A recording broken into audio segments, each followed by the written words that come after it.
السلام عليكم ورحمة الله تعالى وبركاته. مالي wanaagsan daawada ku soo dhawaada muuqaalkan cusub.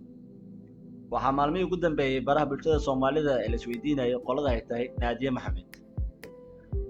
Xilliyo kala duwan waxaa baraha bulshada caado ka noqotay in marka uu qof guuleysto, gaar ahaan qurbaha la arko dad Soomaaliyeed oo sheegaya inay isku meel ka wada yimaadeen oo ay ka soo wada jeedaan hal qabiil.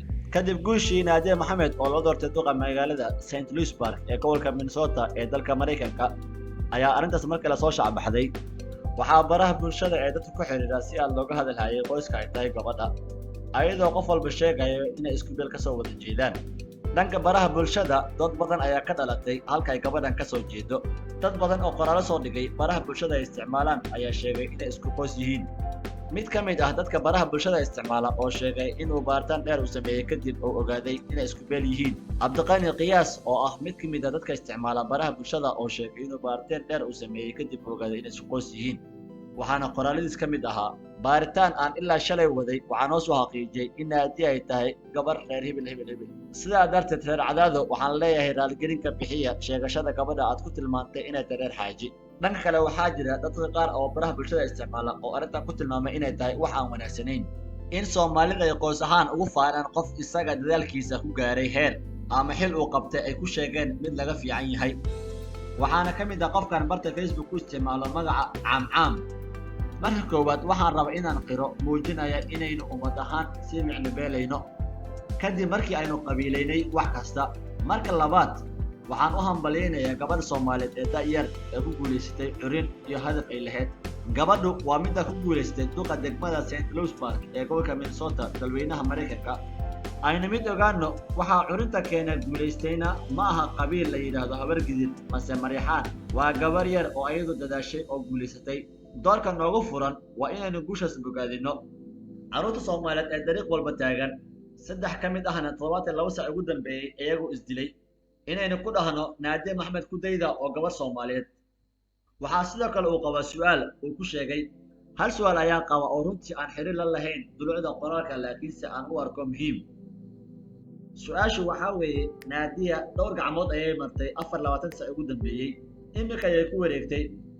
waxaa maqlay inay ka wareegtay Hiraab kuna wareegtay Karinle. mid Saleebaan ah oo damcay inuu iga dhaadhiciyo gabadhu inay tahay reer xaaji. waxaa kaloo ka mid ah gabadhan akoonkeeda Facebooka uu qoran yahay magaca Shukri Fiican oo sheegtay inay la yaabtay rag isku haysta gabadha qoyska ay tahay. caniyaasooyinka Afrika jooga ee gabdhaha la filka ah ee caqligooda siiyey in la iscadeeyo si nin xoolo haysta loo helo waan cambaaraynayaa.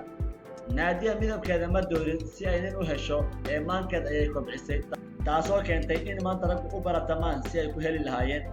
dhanka kale shalay oo dhan waxaan arkayay rag isku haysta gabadha qolada ay tahay. waa iga maajiyeen, isla raggaas sow ma aha kuwa dumarka u yaqaanay qalbi carruur aan wax mas-uuliyadda lagu aamini karin, mise marka Soomaaliya xil laga doono le waaye. dadku markay qabyaaladu qalbigooda biyo dhigato qalad iyo sax midna ma gartaan. hambali ayaan leeyahay Naadiya ay hadalka ku soo koobtay Shukri Fiican oo barta Facebook ku isticmaasho magacaasi. haddaba waxaa jira su'aal la isweydiinayo oo ah: maxay tahay sababta ay dadka Soomaaliyeed u sheegtaan qofka marka uu heer gaaro ama madax noqdo? maxay tahay faa'iidada ugu jirta in qofku reer ahaan ku taageero isagoo weliba og in qofkaas aysan isku meel joogin oo xitaa aanan jirin wax uu ku caawin karo? waxaa xusid mudan in halka laga soo doortay Naadiye Maxamed ay ku badan yihiin dadka aan Soomaalida ahayn. taasi waxaa micnaheedu tahay in dadka badan u codeeyey Naadiye Maxamed ay yihiin dad ajaanib. qaar ka mid ah dadka u ololeeya midnimada Soomaali weyn waxaa mar badan ku dhaliilay dadka Soomaalida ah ee dadka guulaystay ku faanay inay beel ka soo wada jeedaan, iyaga oo taas ku tilmaamay inay kala qaybinayso bulshada. sidoo kale xaafadaha dadkaas lagu taageero ee ay dhigaan dad isxilqaamay ayaa qaarkood la keenaa calamo kala gooni ah oo astaan u ah qoyskooda. taasna walac ayay muujinaysaa. calamada kala duwan oo hore u jiray balse aan sidaas u badnayn ayaa sanadihii ugu dambeeyay lagu baraarugay. arrintan oo markii hore ka jirtay meelo ka mid ah Soomaaliya ayay u muuqatay inay ku sii fidayso bulshooyinka Soomaalida ee ku nool dalalka Qurbaha. aan su'aasha dhabta u imaanay: waa tuma Naadiye Maxamed? Faadimo Nur Barqadle oo ah hooyada Naadiye Maxamed ayaa BBC la hadashay ayaa sheegtay inay kays ku noqotay guusha gabadheeda. farxad darteed inaan buubo ayaan ku sigtay. maama faaduma waxay sheegtay in naadiya ay juhud iyo dadaal badan gelisay doorashada isla markaana ay tahay qof bulshada kasbada. naadiya waa qof karti badan, furfuran, soo dhaweyn badan, dadku isugu mid yihiin, qof dadka caawiso oo ah qofka tusaalaha ay u yihiin ilmaheeda. naadiya oo la dhalatay 4 walaalo ah waxay ku dhalatay dalka Kenya halkaas oo ay qaxootinimo ku joogeen.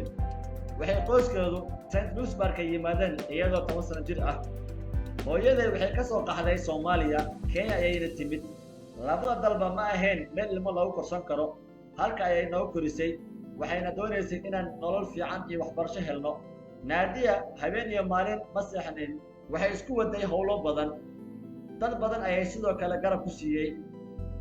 waxay intaas ku dartay in naadiya ay siyaasadda ku biirtay xilli hore, ayna la soo shaqaysay booliska, sidaas ayay ugu dhalatay inay ku biirto bahda siyaasadda.